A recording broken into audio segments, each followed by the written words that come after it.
No, Dr. Etten, being obese is not the same as being black.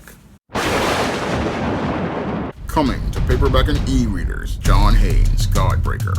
A man who rules the world takes on the Asgardian god of thunder in this action-packed, all-new John Haynes series adventure. Pre-order your copy of John Haynes, Godbreaker at online booksellers today. All images used in this video are under fair use of United States copyright law of 1976 and are used in conjunction with my commentary.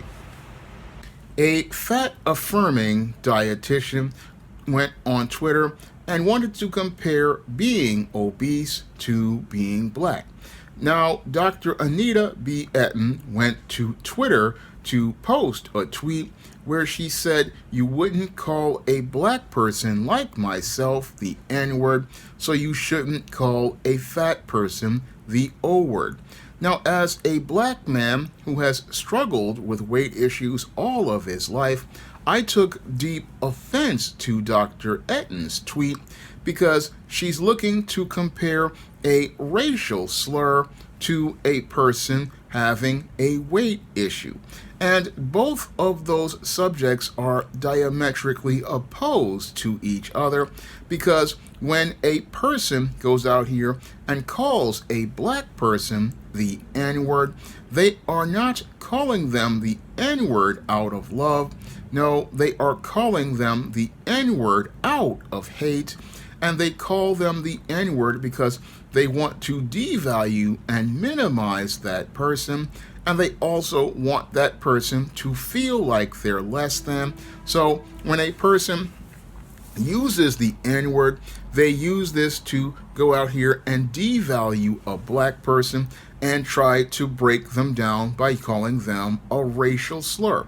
However, when someone calls someone obese, like a dietitian, they are using that term as related to its medical definition, and they are using it as related to its medical definition because they want that person to acknowledge that they have a problem as related to their weight.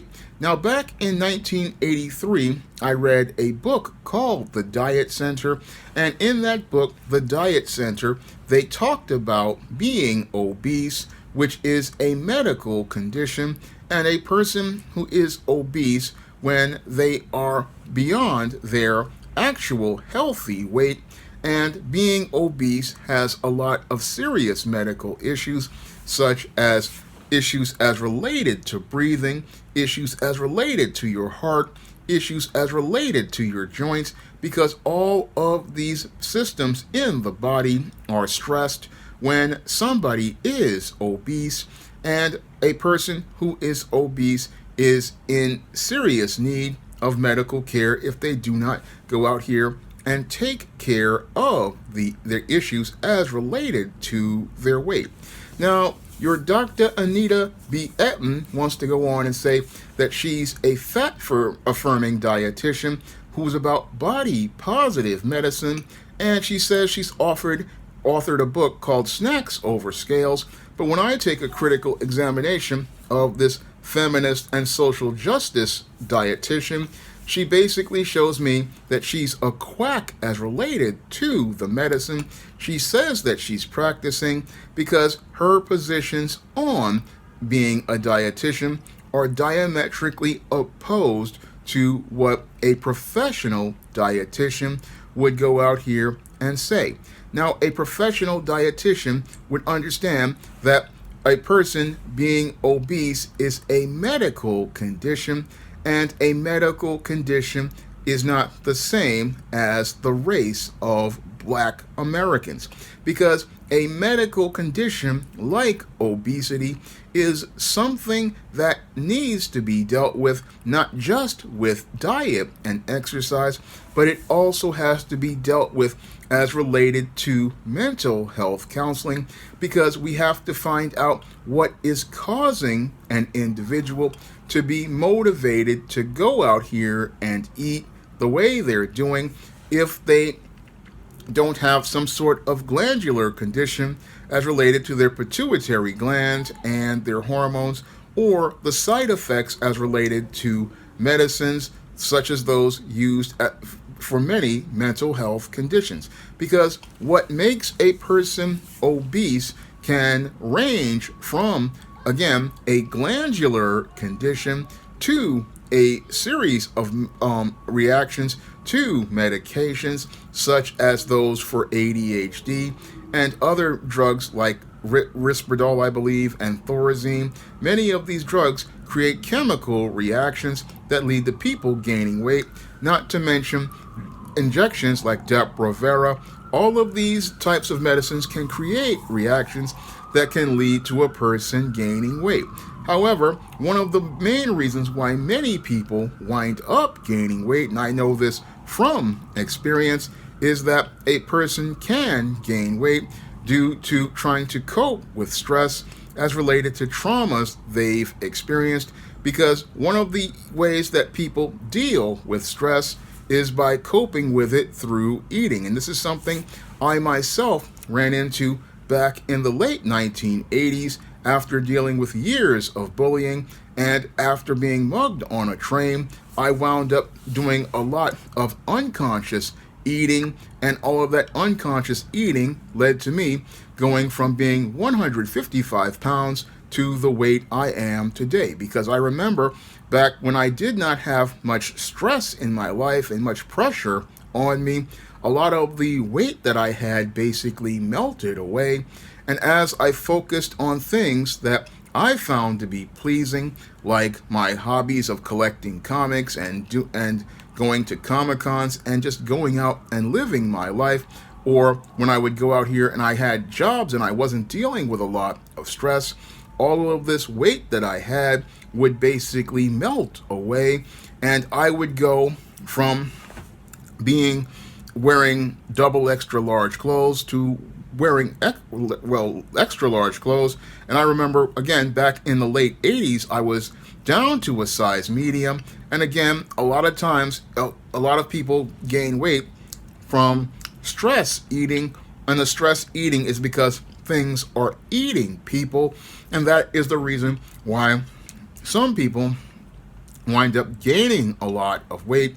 And that's why I say that there's a mental health component to obesity, but many people don't want to talk about the mental health component and dealing with many of the issues that lead to people gaining weight, because we've got a lot of these social justice types who want to talk about fat acceptance, but the problem is that the person is eating because they have not accepted that there's a trauma in their life that they haven't dealt with, if they're not dealing with things as related to glandular issues, or dealing with things as related to medical reactions, as related to medicines they're taking.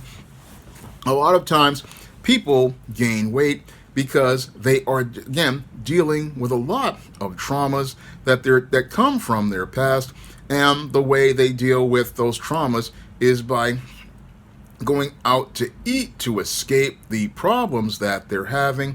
And eating and gaining weight actually is a way that many people go out here and, again, deal with their problems, because one of the ways you can go out here and be invisible to people is by being heavy. And that was something that I learned back a long time ago when I had gained weight, that one of the ways you become invisible is because you're overweight and people just tend to not see you there. And that's one of the things that, again, is part of the whole subconscious thing that leads to people eating, is they're out here and they're eating so that nobody can see them, because nobody notices a heavy person. And again, this was something that I had to deal with myself as related to trauma, because I myself had to deal with a lot of people wanting to bully and harass me over having a girlfriend. And this was one of the ways that I coped with it, was by this eating. And when you eat, you become invisible. And that's something that I had to really learn how to deal with, because I was looking at this whole thing as related to having this fear of getting attention and fear of being noticed, because I feared being bullied. And again, these are things that lead to people gaining weight. And again, none of these things have anything to do with race. No, A person who is dealing with obesity and a weight issue, they are not dealing with it because it's on the same, it having the same problem as race. Because again, as a black man, I am seen as black first and heavy second. And the whole reason for people discriminating against me is because I am black first and not because I'm heavy. Because if obesity is supposed to be the same as a racial slur, which it is not, then it would be wrong to call someone obese, because calling someone obese, again, is not a slur in any way, shape, or form. Calling someone obese is what a doctor is going to call you, because what the doctor wants to do is help you heal, and the doctor wants to help you heal because the doctor wants to see you get better, and part of getting better is going out here and acknowledging you have a problem, because the only way for a person who has a weight issue to solve a problem is to acknowledge that they're having a problem with their weight, because the problem with your weight isn't that you're eating food. The problem is that things are eating you. And this is what a professional dietitian would say to people. Unfortunately, we have this social justice type who wants to go out here and speak for black people by saying you wouldn't call a black person the N-word, so you shouldn't call a fat person the O-word. Well, I'm here to say, as a black person who has struggled with weight issues, calling an obese person the O-word is not offensive. No, that is something that a doctor is going to tell you because they care about you. And it's something that family members will try to tell you because they love you and they want to see you live to see another day, so that you can spend time with your family. You can spend a better a quality of life and live an abundant life that the Most High has for us. That is why people will call you obese, because they want to help you. They want to help you acknowledge where the problems are in your life. They want to help you heal from these problems that are leading you to eat, because what's leading to a person eating isn't the taste of food. It's because they are really having a sour life and they're eating food to cope with the issues in their life, because things are missing in their life that don't give them any sort of joy or satisfaction. And when they don't have things in their life that give them joy and satisfaction, what they do is overcompensate by eating, and they overcompensate to get the satisfaction that they would want by doing things in their life that they really would enjoy. That is what a person will do as related to overeating, and I know this from experience, because oftentimes people overeat, again, because they have stresses in their life and there are things that they want to do and they feel powerless about being able to do these things. And because they feel powerless about being able to do these things, this is where they go out here and look to find comfort in food, because they can't find any sort of peace in their life. They can't find any sort of satisfaction from interpersonal relationships or social relationships. So they go out here and eat in order to deal with what's eating them, and they're not really working on things as related to improving themselves, because if they were to put in that work on improving themselves, they would be in a much better place. But a lot of people who are heavy do not know where to start, and that's why they just keep going to the fast food places or to the snacks, because they don't know where to go out here and achieve and accomplish the things that they want. So these are things that this social justice dietitian are overlooking as she goes out here and tries to compare obesity to race, when this is a just completely false argument, because being obese is not the same as being black. No, people discriminate against a heterosexual black man like myself but they'll go out here and hire an obese white man or an obese white woman, and they won't project the same stereotypes on that obese white man or that obese white woman that they would project on me. Now, as a heterosexual black man with weight issues, they would sit there and say, oh, I'm a lazy black man who just would possibly sit there doing nothing all day. Meanwhile, that obese white woman or that obese white man or that obese Asian woman or that obese Asian man or other non-black person, they're going to go out here and project all sorts of things on those people, saying that they're smart, they're hardworking, they're diligent, and they won't even say anything about their weight issues. Meanwhile, someone like myself, the first thing they're going to say is that that black man is lazy.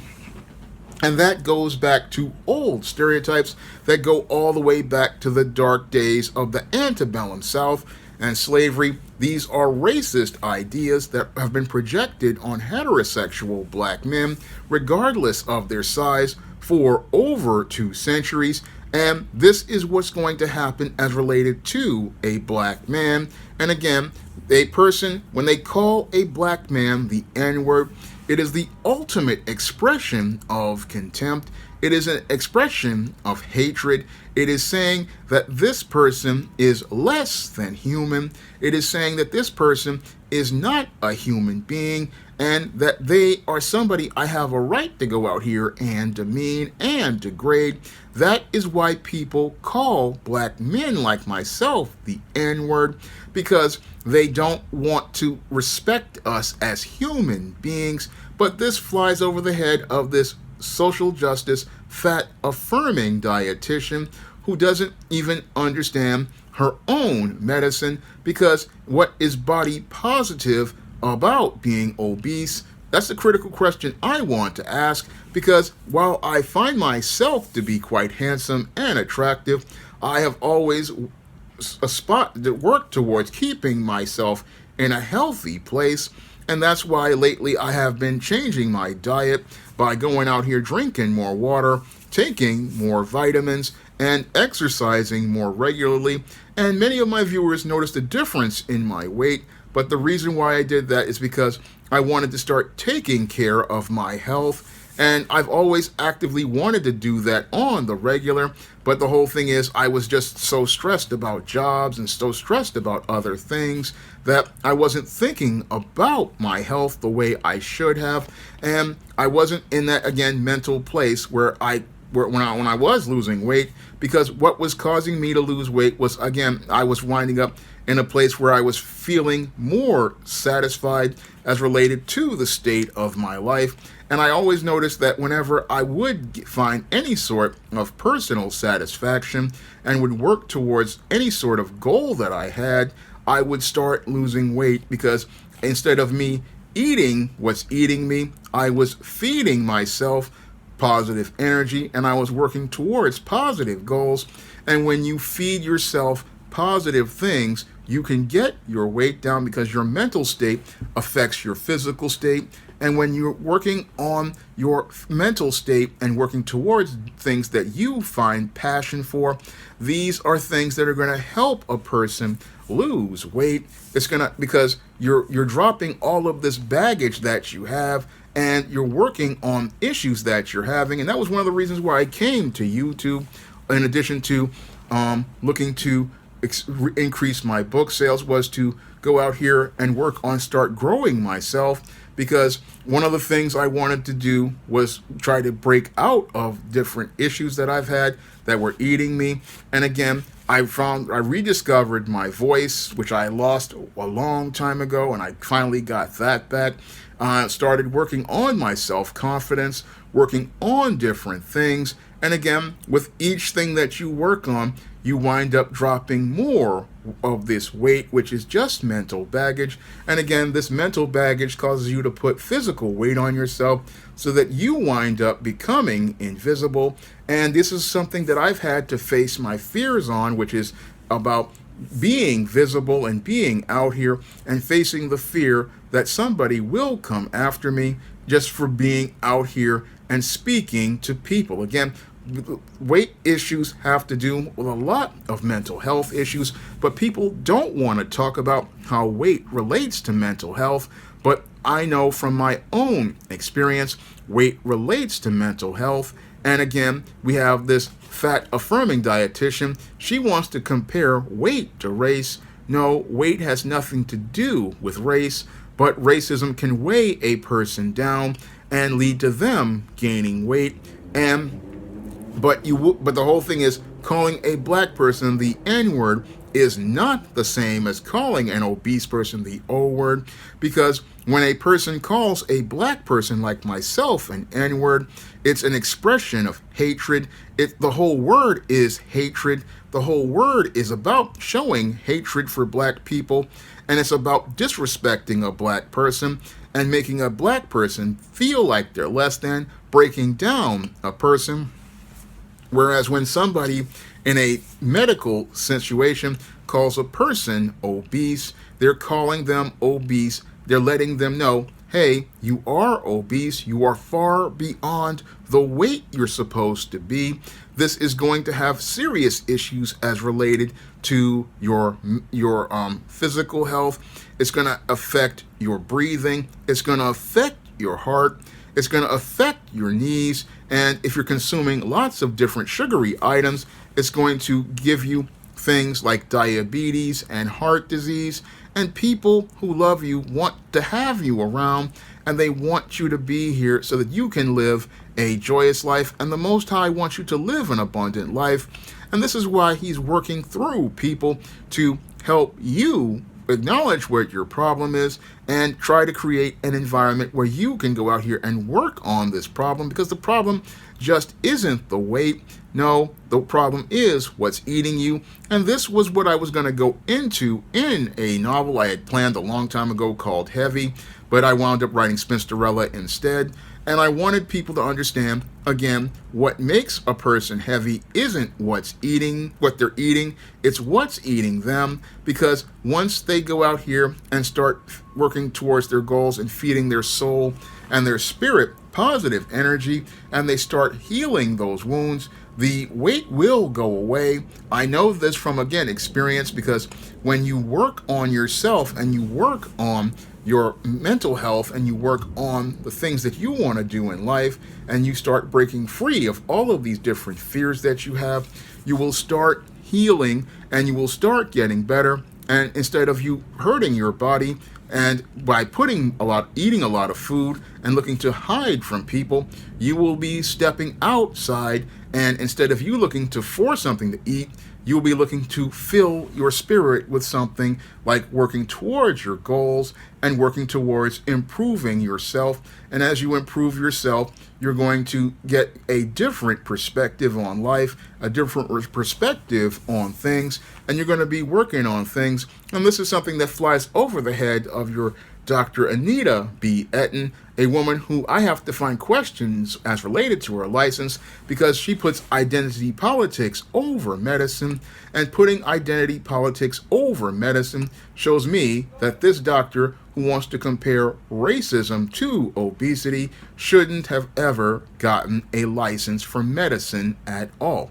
Now, if you want to pick up some of my positive black fiction on the SJS Direct imprint, like the ISIS series, the E-Steam series, the John Haynes series, the books of the Spinsterella trilogy, and novels like The Thetas and Eternal Night, you can find all those books on Amazon.com in paperback and Kindle format. You can also find those books at other online booksellers like Smashwords, the iBookstore, and Google Play.